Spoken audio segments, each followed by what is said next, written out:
I think about how we, um, as humans, but mostly like literally as Americans, how we've been conditioned and programmed and trained and abused into this view of work that is so harsh, that is so oppressive, that is it's so much. It's so much. Like, and even though like that Michael Jackson song, he's talking about like a woman, like that got him working from day and night. But literally it's, the our nation, right? It's just how we live. When I was in Asia, um, I noticed how people are just so much more about living life as opposed to working. And it's just amazing. It's like you work because you have to, but just because you have to work doesn't mean that the work should be working you. And I'm excited that the Workplace Wise is part of this Executive Acceleration Academy, which I'm going to talk a smidge about, because at the core of what we're doing here is we are making forward and upward steps in terms of how we manage our own radical change. We should also be making connections, right? Whether it is connections in our own, ways of thinking and our own ways of going about things, connections with new ideas. And then thirdly, change should feel good. Change should feel amazing. Like I think about everything that I have done as a new endeavor, right? And I think about, okay, I always get excited. Whether you're talking about a new exercise program, you was talking about like back in the day when I used to do diets, I used to be excited about anything that's going to bring me change. And when I saw this image of this lady, I was like, yup, that's how we should look when we are focused on change, right? No worries. Yeah, yeah, no worries. So this is what we're gonna do. We're gonna make steps forward, upward, and onward. We're gonna make connections, and we're gonna feel good about it. And as always, right? If you are unable to make the session live, don't worry because I will send you the replay. And now you have this amazing guide to go along with it. So it's not that you just leave and walk away thinking about stuff. You leave and you have something that you can take with you to be able to utilize in how you are going to go forward. So, real quick, the Acceleration Academy is a leadership learning collective. Think of it as a mastermind, right? And we have three areas that we focus on. We focus on the intersection of technology, work, and thought leadership and critical thinking, right? So the object here is that we are going to be sharing and solutionizing. I'm doing most of the sharing. However, I'm learning from y'all just like y'all learn from me, and that's what we're going to be about. And the way that we're going to go about this is we have tactics, we have techniques, and we have tools. And all three tactics, techniques, and tools are strategic, including invitation only executive function learning cohorts, including structured, academy based higher learning, practical pedagogy, including sustainable, consistent, and predictable monthly and weekday sessions, as well as supportive. And for those of you who've been in the app a while, you know we could do one on one, we do small group, and we do the thing. But that's what this is about. And today, specifically on Wednesday, we are talking about how to be workplace wise. And we're going to probably have two workplace wise sessions a month because it's Wednesday. I'm going to at least have two and possibly three tech talks a month because those are on Tuesdays. And then I'll have either two to three Thought Work Thursdays because once a month I am doing the multi-day symposium, and the upcoming symposium is all about daring to be self-aware. But today we are getting into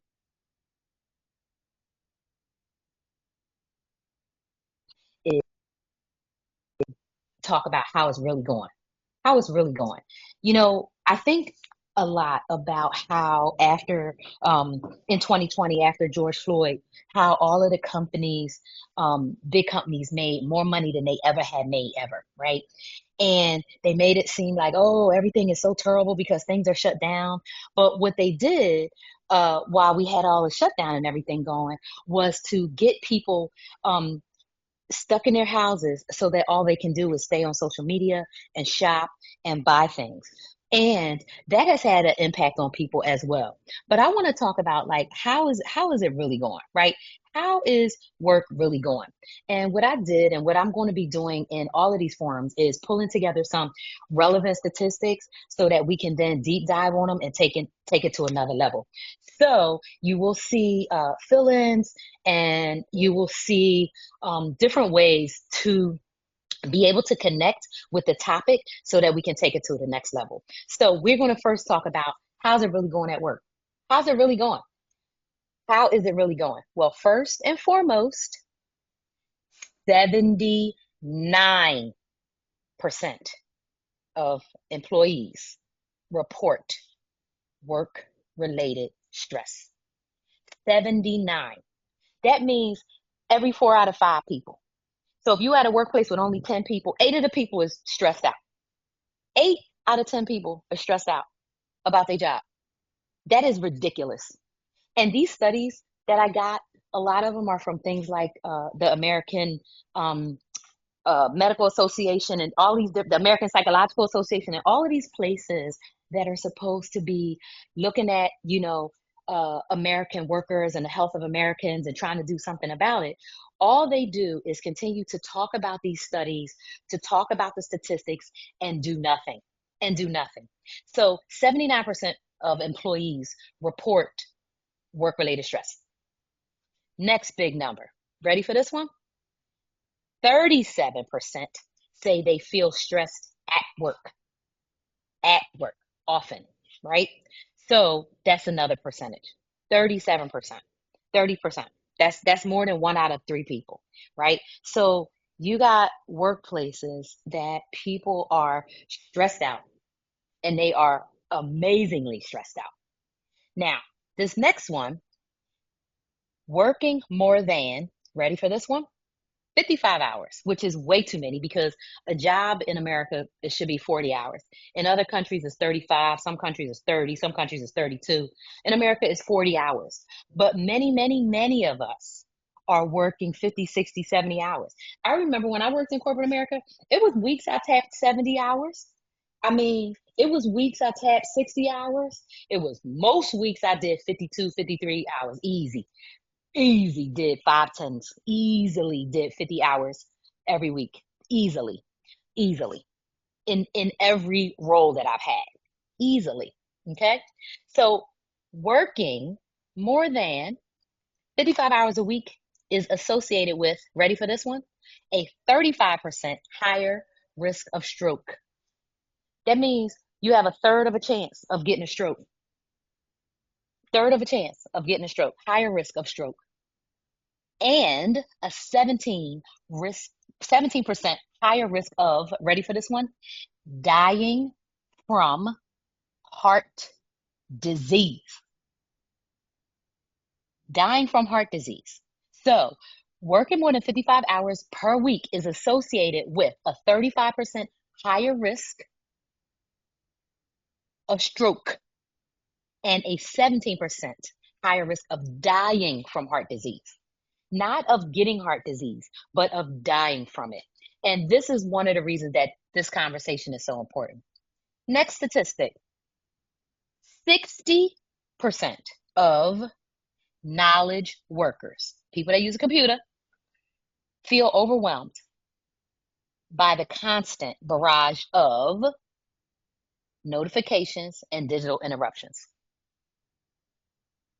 60% of knowledge workers, people that work on a computer, smart folks like us, feel overwhelmed by the constant barrage of notifications and digital interruptions. I know me personally, I don't like notifications. When I used to work in corporate, I was not the person that was checking email 17 times a day. I would check it when I get in. I would check it before, around 10:30, 11 o'clock. I check it again right after lunch, and I check it before I leave. I personally hate email, and I can't work like that. I can't work with tons of interruptions and notifications. And so that makes sense to me. The next one, this one I thought was, this is a lot. 76% of employees experiencing mental health challenges report that they would not seek help due to stigma and a fear of repercussions. 76%. And here we are acting like all these employers are trying to be good. These employers ain't trying to be good. These employers don't give a shit. Because if 3 out of 4 workers that they surveyed, people literally answered on a survey that they experience mental health challenges and they would never seek help. This is people saying that, hey, I'm having problems and I'm not gonna seek help because I don't want nobody to know, and I don't want my boss to know. I don't want my colleagues to know. I don't want anything to come of it, because what's going to happen? People are going to say, "Oh, you can't handle it," or "Oh, you're weak," or "Something's wrong with you," or blah blah blah. But at the end of the day, what it boils down to is that these workplaces are violent and horrible places, and people really struggle. People really struggle. And none of the statistics, they didn't surprise me, but they awakened something in me even more um decidedly about how I want to move forward.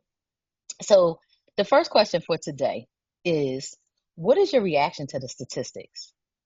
Like, are they like jumping out jumping out like, "Oh my God, I'm shocked," or are you like, that makes sense, or I'm not really sure about that? That's the first question, is what's your reaction to the statistics, right? These big numbers that 80%, almost 80% of employees experience work-related stress, that more than a third are often stressed, and that's the American Psychological Association, and that more than working 55 hours a week is associated with a third higher risk of a stroke and almost 20% risk of dying from a heart disease. And then knowing that 6 out of 10 knowledge workers feel overwhelmed. How do those statistics hit you? How do they hit you? Yeah, me either. Because when you are used to working in these um, violent spaces, I mean, shit, let's call them what they are. These violent spaces, you're like, that makes sense. That makes sense. But at the same time, like I said, I was annoyed by it, and I was like, yeah, we got some work to do.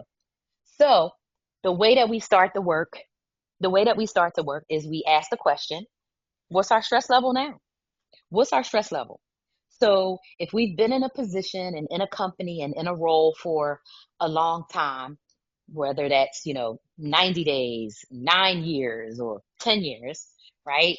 Versus a brand new position versus, a semi new position, we are going to probably experience a little stress, right? If the newer you are in the job, you're going to feel like, okay, how is people perceiving me, and all these kind of questions. The longer you've been in a job, you get accustomed to stress, and depending on how you deal with it, depending on how you handle it, that makes a really, really, really big difference. But it's important to reflect. So determine how stressed you are about work, and we'll get into that in a little bit more.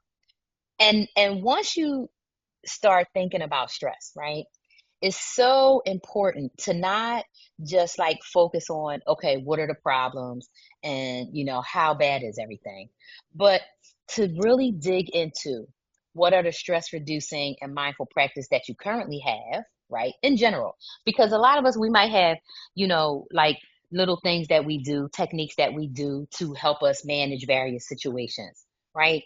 And I want to think about life in a holistic way, right? Not like, oh, work is one thing and our personal lives is another. Because I don't know any single person whose work life does not have some sort of impact on their personal life. And we only have one life, but that life has been divided into things we have to do versus the things we want to do. And because we live in a slave country, we live in a slave society, right? Um, most people have to work in order to eat. Most people have to work for other people, so they believe, because most people cannot imagine America, as an example, not being the way that it is. Cannot imagine that there's only, a few hundred billionaires in America. There's 3,400 in the world, but there's, a few hundred billionaires in America um, that decide everything. The 13 original colonizers, their descendants and friends, they decide everything. And what that has set up for a lot of us when it comes to work is this view that we have to work for other people, we have to do what they say, and that there's nothing else. There's nothing else. As opposed to, um, this is all some constructed thing to make a few people rich and to keep everybody else enslaved. And the thing about the way that American enslavement works is 99% of people don't even know they're enslaved because people think, oh, I have a good job. I'll make $250,000. I'm not no slave. Yeah, you are. You're just a high priced slave. Because if somebody is paying you $250,000 a year, trust and believe they making 10 times amount of that off of whatever you're doing. Otherwise, they wouldn't be investing in you. They wouldn't be investing in you, regardless of your education, regardless of how many years experience you have working at big and great companies. They would not invest in you if they weren't getting something out of it. So I want to think about work from the standpoint of it's part of our lives, right? And what we do every day. So if we have stress reducing, mindful practices that we have in place for, let's say, traffic, or let's say dealing with our kids, or let's say dealing with our partners or spouses or whatever, we can apply those same tactics and those same techniques to our workplace well-being. So the second thing to think about is what tactics or techniques do you want to develop for your workplace? So I think about the times when I started new jobs, right? And went from one job to the next. Sometimes like within 2 weeks of leaving a job, but sometimes like, maybe a 6 week break or a 4 week break. And I always take whatever I learned in my last job and use it in my current job. And I want to encourage everybody to take the tactics and techniques that you use in your life that work for you and apply them to work. And you'll see why in a minute. The third thing to think about, the third thing to think about is the barriers that you believe you have in terms of being able or unable to implement these techniques. So a lot of times people who worked at a company or in a job for a long period of time, feel like, okay, well, this is what it is, and this is the only option, and this is all it is, and this is all, and that doesn't necessarily have to be true because those barriers are in our minds. So this page is something that I would love for people to sit with, to consider, to do some deep reflection and some deep work because it's going to make a big difference. And I have a spot up there for you to put the date because what I want to see is I want to see you start to like examine these questions and then come back in a couple of weeks and say, okay, where am I now with it? And keep on going back to it. Keep on going back to it because the way we deal with stress at work, the way we deal with problems at work, the way we deal with anything at work, it's about managing our own radical change. And I saw this picture of this woman, and I was like, people think, well, if I'm an employee, I'm not really a leader. If I'm an employee, I really can't be at work saying, this is how I'm going to manage change. This is how I'm going, but you can. And I'm going to talk about that, and we're going to deep dive into it. You can manage your own radical change. You can make your workplace a place that does not stress you out. You can operate from a place of comfort and safety and be okay at work, even if you hate your job, even if you hate your boss, even if you hate your coworkers, even if you hate everything about everything. It's all a matter of mindset and it's all about what you decide to do. So let's get into it. So I want to talk about what does it look like to apply ACE at work.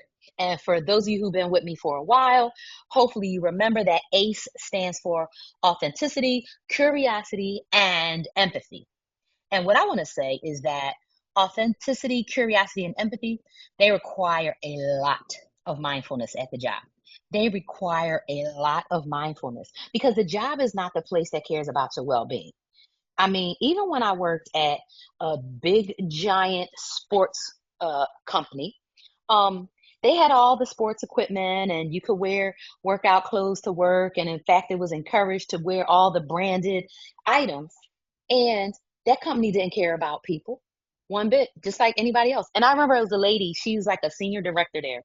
And I was one day I was working in the cafeteria and I was like concentrating on my thing and trying to do my presentation and eating my food at the same time. And she said, "We make sneakers here. We make sneakers here. We make sneakers here. We're not doing emergency surgery. We're not putting out forest fires. We're not saving babies with cancer. We make sneakers. Don't worry about it." And I was like, damn, that's pretty good. That's pretty good. But it didn't change, right? My experience, because I still felt like I was being expected to work not only a whole bunch of hours, but to do everything at this optimal level.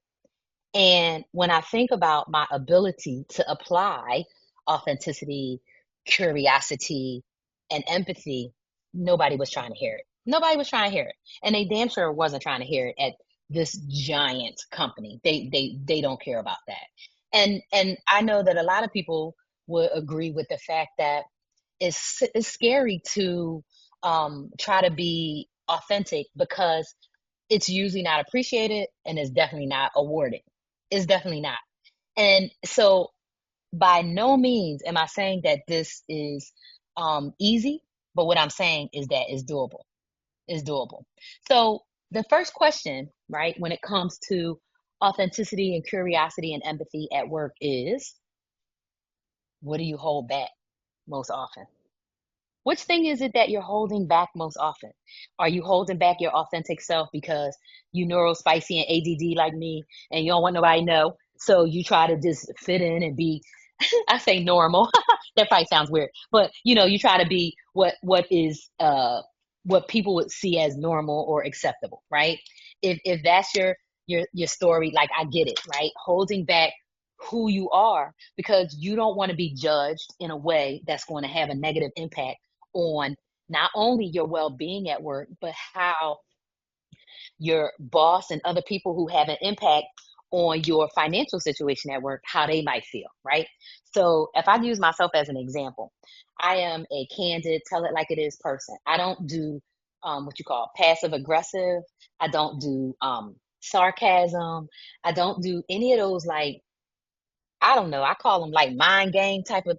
I don't do that because my brain doesn't work like that, and I just don't. I want to be honest, clear, and straight up with people. I don't want to be holding nobody in some kind of weird thing and trying to manipulate people mentally and all that. I that is not my jam, not at all. And it's so much not my jam that when it happens to me, when people manipulate me or people use me or people mistreat me, literally, I'm like the last one to know. I'm like the last one to know. And then I'm like, oh my gosh, how did I miss that? I miss somebody doing something horrible. I miss people's agendas. I miss people's motivations. Because that's not in me. I'm just being authentic. And because I'm being authentic and I'm just acting naturally in who I am, I'm making the assumption, and we know what do they say when you assume you make an ass out of you and me. But I make the assumption that everybody else is being genuine. I make the assumption that everybody else is upfront, and that doesn't happen a lot. So authenticity is tricky. And it's definitely tricky in the workplace. It's definitely tricky in workplace relationships. It's definitely tricky, especially as you're navigating new environments and new surroundings. Now, when you are around your regular old people that you know and you've known them for years, it's way easier to be authentic. Like I talked to my good friend the other day, and I hadn't talked to her in like 3 weeks, 3 weeks, maybe 3 weeks. I think it's been like 3 weeks. And I called her. Oh, I texted her like, "Hey, I'm in Mexico and I haven't talked to you in a while." And it was like I was free, but I was like, "Hey, I'm in Mexico. Hope you're doing good. Hit me up." And she literally called me back like 30 seconds later. And I sat my phone down. I was like, "Ah, I missed you. You just called me back." And like I told my friend about something recent that happened to me. And I literally told it to her exactly how it happened. I put the F bombs in there. I was like, this is so messed up. This is what I experienced. This is what I went through, blah, blah, blah, blah. And I could be my whole authentic, true, honest self with my friend because that's my friend. She loves me. I don't have to be like, oh, I can't curse or whatever, because the kids wasn't in the car, and she ain't had me on speakerphone anyway, and she knows I'm in the car with the kids and we on speaker. She'll tell me the second she'll be like, "Hey, I'm in the car on the speakerphone." So then I already know, okay, I won't curse, because I don't want the kids to, be like, "Oh, Rhonda gotta put the dollar in the swear jar. We keeping up." Now I'm not giving you a dollar because I authentically curse. I'm a cursor. I grew up in Philadelphia. My grandfather was in the Navy. I had a lot of cops in my family. Um, and I grew up cursing. So that's authentically who I am. If I am in a position where I feel threatened or worried or concerned about my safety or my well being, the likelihood of me being as authentic as possible, mm, yeah, right, it's going to be up for question. It's going to be up for question. Curiosity.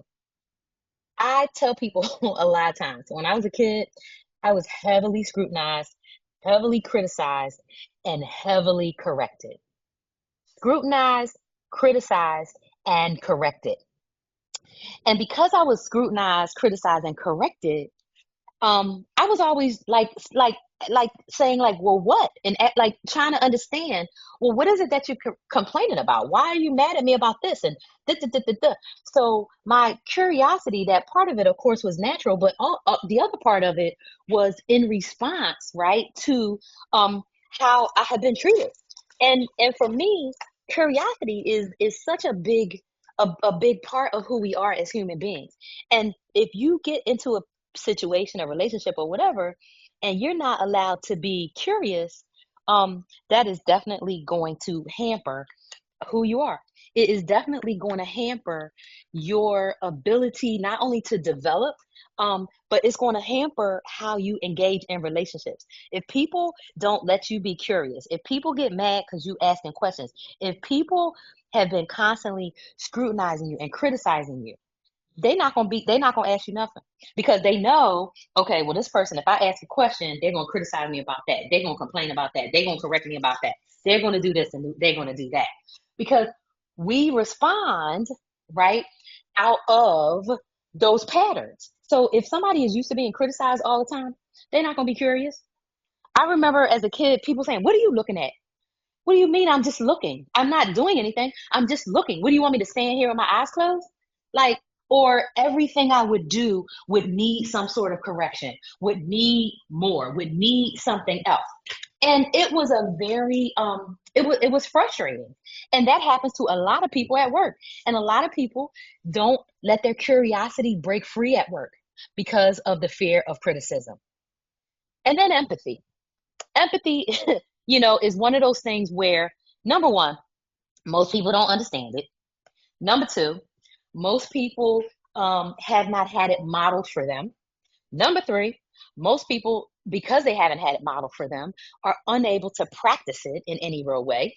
And number four, most people don't even have the self awareness necessary to really be empathetic. And you would think that, if people really understand what empathy is and they live it and blah, blah, but self awareness is such a big key when it comes to authenticity. Are you able to know who you are and be that authentic person? Curiosity. Are you so set and secure in yourself that you don't mind asking questions and you don't mind being curious about things? And empathy. Are you okay with giving that part of yourself, right? Being empathetic to yourself such that it shows up in how you interact with people. So I want people to think about which you hold back most often when it comes to work. Is it your authenticity? Is it your curiosity? Is it your empathy? I think about how some people are so um, bothered by curious people. Some people don't like questions. I was talking in the Tech Talk Tuesday forum yesterday about how when my daughter was 3 or 4 and she started watching Sesame Street, I remember Elmo became my favorite character because one day we were watching Sesame Street and Elmo said, "Asking questions is a good way to find stuff out." And I was like, "Well, goddamn, Elmo, you right." And I was like, Elmo, well, after Rosita, I like Rosita, but Elmo became my favorite because I was like, that is the literally asking questions is a good way to find things out. But a lot of times in a workplace, unless we, unless it's a brand new project that is just getting rolled out, if we ask questions, we are fearful of how people are going to respond for us asking a question. We are fearful of people taking our curiosity as incompetence. We are fearful of people taking curiosity as we don't know what we're doing. And so what do? A lot of people pretend they know what they're doing. They fiddle around and try to get it figured out because they're too scared to ask questions. It's kind of like, that whole thing about people afraid to go get help, afraid to get mental health services because they're afraid of the stigma. People don't want to appear to be curious or ask questions because then they're afraid that people are going to think they're dumb. People are going to think they're incompetent. Because a lot of people, most of us, don't know ourselves, don't love ourselves, and damn sure don't trust ourselves. And that is obvious and is evident in how we end up treating people. So it's our job to determine our own authenticity, curiosity, and empathy and to put it into play. It's our job to do that. And that takes a mind shift. That takes a mind shift. And the first mind shift that I want to bring is that your colleagues are not your friends. Your colleagues in the workplace, they ain't your friends. These are people that are put in a similar space as you so that they can do what they need to do. But these people are not your friends. Now, maybe you're all on the same team like these people, and you're trying to be like, okay, let's have some camaraderie, let's have some teamwork, let's have this, let's have that. Okay, y'all might be working together on a project, but these people are not your friends. And these companies, I remember my last company did the same thing. They hire you in. My last company, I had 12 interviews with not only the CIO, but like all of the VP, like four VPs and three senior directors. I was like, this job must be really good because I'm interviewing and they got me interviewing with all these big name people and blah, blah, blah. And then they tell me, oh, we are family here and blah, blah, blah. Yeah, literally, listen, work is not a family. The workplace is a plantation. And it just depends on how much privilege you have in that plantation to what your experience is going to be. Like I think all the time about, people during times of enslavement, right? They had black people in charge of other black people, just like now. They had black people in charge. But that does not mean um, that they have any real power. It doesn't mean that because at the end of the day, right, when you live in capitalism, you have to do what your boss tells you to do in order for them to give you your paycheck. And so the mentality to have, right, is that these people are not your friends. These people aren't your friends. Your workplace is a place that you work to make your money. You owe these people nothing. So if you're starting a new job, or if you had a job you've been there for 15 years, or you had a job you've been there for 20 years, you don't owe those people anything. What you owe them is to do what you were paid to do. You don't have to be extra nice. You don't have to be friendly. You don't have to come to the potluck. You don't have to go to the happy hour. You don't have to come to the such and such as kids soccer game. You don't have to like somebody's post on social media. You don't have to do any of that. What you get to do is go there, earn your pay, and leave. That is what we are paid to do. But the way that our work culture is set up is like you're supposed to buy into some big rah-rah thing. You're supposed to buy into we're a family. You're supposed to buy into all of this stuff. When at the end of the day, it's all lies and bullshit. It's all lies and bullshit. Because an employer is not a family. An employer is not a family. Now, they may be a great, nice person who pays you fairly for what you're doing. They may have some good goals for the organization and for what they want to give to their customers or their clients or whatever. That part could be totally true. And it's also true that the workplace is not a family. The workplace is not that. And when, right, we can shift our minds to really recognize that, then it's going to make all the difference in the world. Now, I want to go back just a little bit, and talk about, like, when I'm talking about the workplace, who I'm talking to, and who I'm doing this for. So when you think about the workplace, right, I don't want to just think about this is only for, people in certain types of jobs, right? But workplace wise and being wise about your workplace is all about ensuring, for yourself, that you know what to do. So it doesn't matter whether you are an executive, it doesn't matter whether you are a solo worker, a gig worker, a creative, knowledge essential worker, a teacher, a farmer. Workplace wise is for everyone, because at the end of the day, right, we want to and we get to determine for ourselves what we want our work lives to look like. So when it comes to these relationships, right, people aren't your friends at work. So my question is, how do you describe your workplace relationships? Right? A lot of people are like, oh, this is a friend I met from work. It's a friend at work. I never consider anybody I met at work not a real friend. They were a colleague, and maybe I like this colleague better than others, but they're not really a friend. They don't really care about my life in one way. If I get fired or I quit tomorrow, I'm never going to hear from the person again. I worked at one company for 10 years. I haven't talked to none of them people in at least no more than like a month after I left. I worked for another company 5 years. There is one lady that still, she texts me all the time, and she just got laid off. So she texts me. And it's funny, soon as she texts me telling me that they laid off a bunch of black people, I knew it was going to be a bunch of people that was going to like be calling me and reaching out. And they did. And I'm like, okay, well, I haven't talked to you since I left there. But now you got laid off, and now you reaching out to tell me you got laid off. I really don't care, because you're not my friend. We're not friends. We were coworkers. We were colleagues who happen to be friendly towards each other, right? We were coworkers or colleagues who happened to be friendly towards each other, but we wasn't really friends, because you don't really care about me. You might care about, am I doing my part of the work so that you can do your part of the work? Okay. But other than that, that's not what it's about. That's not what it's about. So, how do these relationships at work impact our lives, right? When I think about my relationships at work, the relationships wasn't a thing that impacted me negatively as much as it was the work environment and my viewpoint of the work environment. If I was looking at the work environment and having an expectation like these people supposed to be my friends, they supposed to care about me, this and that, then of course I'm gonna be disappointed about the way that the workplace is.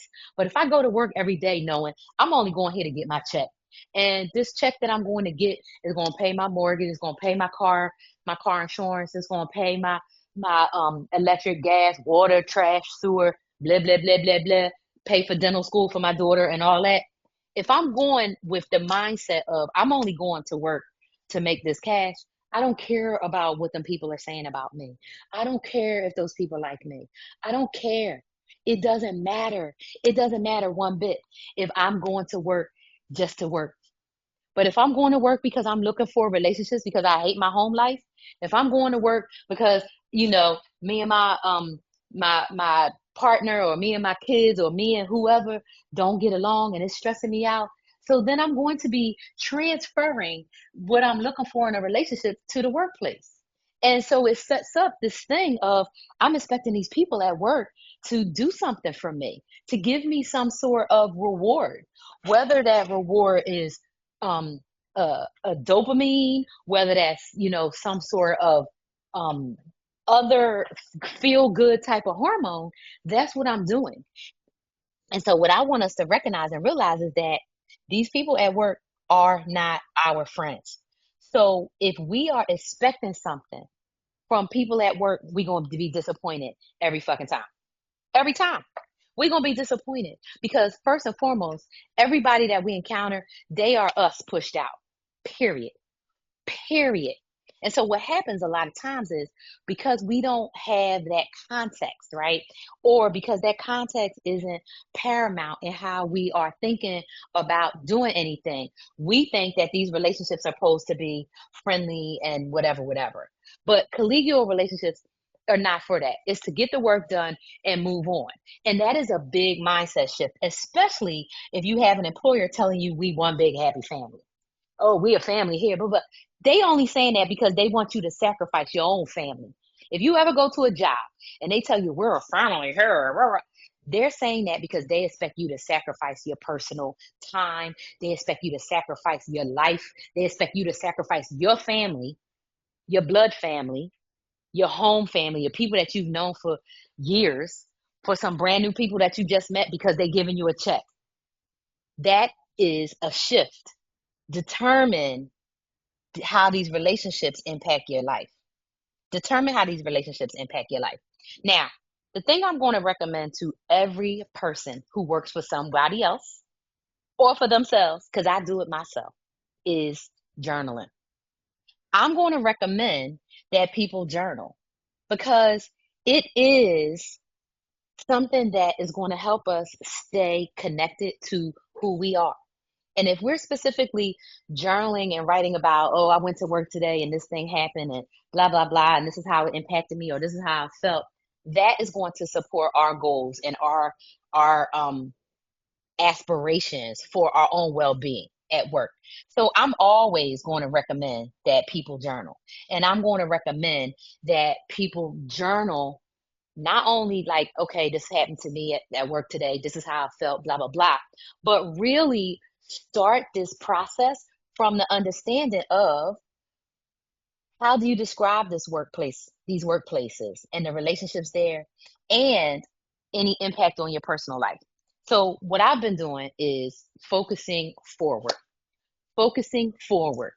So as a person that has a lot of trauma, as a person that has had, a lot of bad shit happen to me, I, although, sometimes like anybody, I can slip back into thinking about it and thinking about things that have happened, but I do my best to focus forward. I was playing a song, I played a song in the symposium in July, earlier in July, and it's a song called I Believe. And the opening lines of the song are, no need asking where I've been, just ask me where I'm going. Because what difference does it make where I've been? When if it's something negative, if it's something bad, I can use the negative, use the bad, use the where I've been. I can use all of that, right? To become and be the version of myself that I want to see. I can do that for myself. And it has to be purposeful. It has to be purposeful. So the idea is to start writing it down. Start writing it down.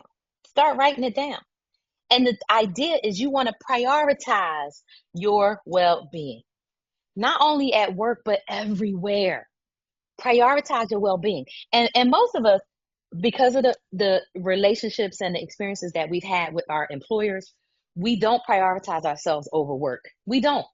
Because what we've been told is if you don't work, you can't eat. And if you don't work, then you're going to not have a job and you're going to not have money. And then eventually you're going to be homeless and eventually you're going to die. Like literally, that's the message. The message is work your ass off for somebody else. And at the end of it, it's going to be what it's going to be. My thing is prioritize your own well being at work. And it's not that easy. It's not that easy. However, desire is the root of all radical change. Desire is the root of all radical change. So the question is, what do you desire from your workplace? What do you desire from work? Now, that is what you definitely need to journal. And when I say journal, it doesn't have to be on a pen and paper. It doesn't have to be in a book. It could be voice memos. It could be notes app in your phone. It could be, you just talking out loud. But prioritizing your well being, it begins with you. It begins with you. And you, as an individual person, you, as the creator and the author of your own life, you get to imagine the work life that you want. You get to imagine everything for yourself. And you get to do so with the freedom of knowing that them people at work ain't your friends. They do not care about you. I don't care what they tell you, but that's not how, because that's not how work is. Now, I'm not saying people don't like you as a human being and think you're a great person as far as what they know about you, but that is not the nature of work. And for a lot of us, we have said, oh, I want to work at a company that feels like family. And then companies have this thing where they say, oh, such and such is not a good fit. And this person isn't a good fit. And blah, blah, blah. Okay, well, what is all this fit stuff about? Well, all this fit stuff is about trying to make you feel a certain way, trying to remove you from being authentic and out of who you are to fitting into a box that somebody is telling you have to fit into. And me personally, I'm not ever fitting into anybody's box. I'm going to be who I'm going to be every day, all the time. I'm going to be authentic. I'm going to be curious. I'm going to be empathetic. And I'm going to be optimistic about all of it. I'm going to always look on the bright side. I'm going to always think about what's next. No matter how many times I get beat up, no matter how many times I get, harmed, no matter how many people disappoint me and let me down, no matter how many people walk out on me, no matter how many people lie and connive and bullshit me, I'm going to still think positive. I'm going to still be focused on my own well being. I'm going to still prioritize me. And like I said, whether you are your own boss, whether you're a gig worker, whether you're a knowledge worker, whether you are at the $500,000 level or the $50,000 level or the $10 an hour level, you still get to prioritize your well being. You still get to do that. And remembering that desire is the root of all change, just decide, what do you want it to look like? What do you want your work life to look like? And even when I was working in corporate, right, and working for other people, I always took my PTO. And when I worked for companies that had what they call untracked PTO, okay, I'm taking my PTO because y'all know that people feel bad about it. So most people are not going to take it. I'm going to take it and you're going to pay me. Period. Period. And if I have a remote job, like I have had, right, where I don't have to go into the office or I just go once, every couple of weeks, I fly here or there to go to meetings or whatever. I'm going to use everything in a way that's going to prioritize me. That's going to make my hopes, my dreams, my life be what it needs to be. And that takes a lot of effort, especially because that's not how our workplaces are designed. That's not how our workplaces are designed.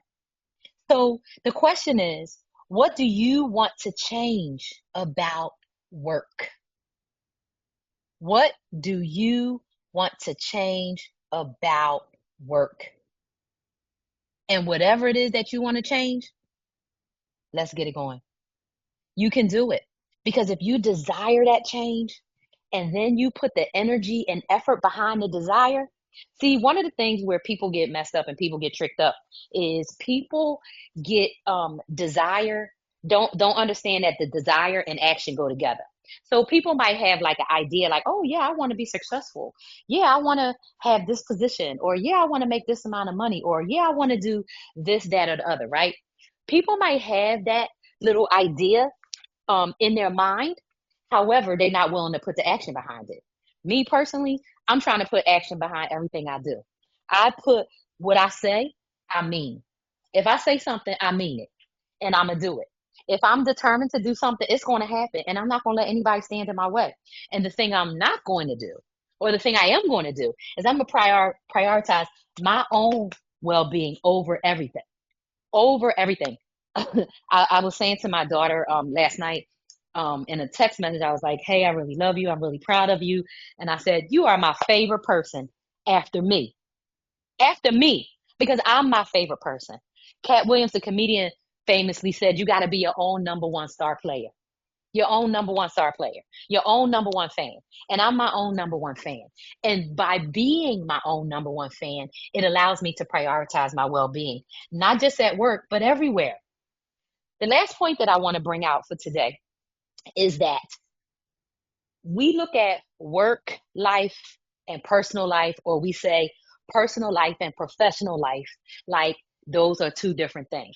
We say personal life and professional life, like those are two different things. And at the end of the day, we have one life, and our life includes the things that we feel compelled to do, or things that we are compelled to do, and it's filled with things that we want to do.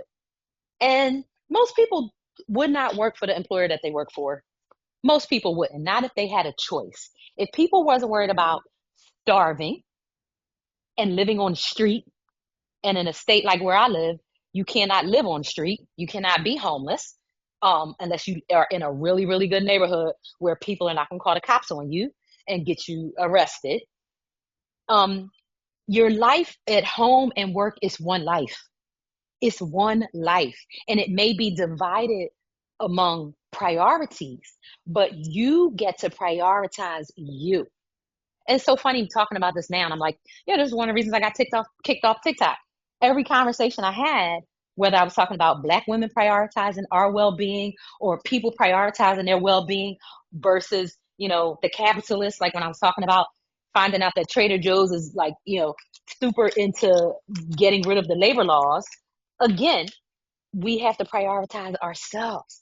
And if we understand or understand that work is just a part of who we are, it's much able to do that. We're much easily able to do that. When we understand, when we recognize that work is just something that we do. Because in our society, if you don't work, they tell you can't eat. So, what I want to recommend is to prioritize your well being first and foremost. And the way to start doing that is to really decide for yourself, what do you want? What do you want your work life to look like? And whether you believe it or not, you do have influence in that. You do get to decide. And that's the mindset, that's the mindset shift that is necessary. So, on this Workplace Wise Wednesday, your key focus is to prioritize your well being, not just in your personal life, not just in your family life, not just in exercising and eating healthily or trying to get sleep or, or whatever. Prioritize your well being at work because you don't want to be a damn statistic. You don't want to be one of the 35% people that's at risk for a stroke and 17% people that are risk for dying from heart disease. No, we don't want that. Me personally, I'm going to be living another 50, 51 years. I'm going to have, you know, something like 11 or 12 grandchildren and 20, 30 great grandchildren. I'm going to be around for a long time. And part of the reason I'm going to be around for a long time is because I prioritize my well-being. Period. That's one of the reasons that I'm never going back to corporate America or working for anybody. I will work for myself. And I don't care what I have to do to be successful.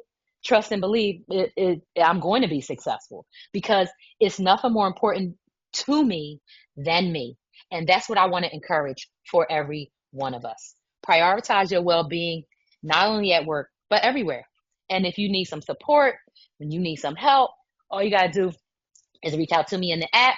And I'm happy to give you strategies. I'm happy to give you tactics that include sustainable and supportive measures, including this guidebook and others. So that is what I got for Workplace Wise Wednesday for today. Thank you so much for joining. Thanks for tuning in. Thanks for watching the replay. Thanks for forwarding all of the stuff that's happening at Radical Change to people in your circle and network who care about that intersection of leadership, technology, and critical thinking, because critical thinking is the thing that's going to help people to grow and learn. And that's what we're about. So thank you so much. And I look forward to seeing y'all next time.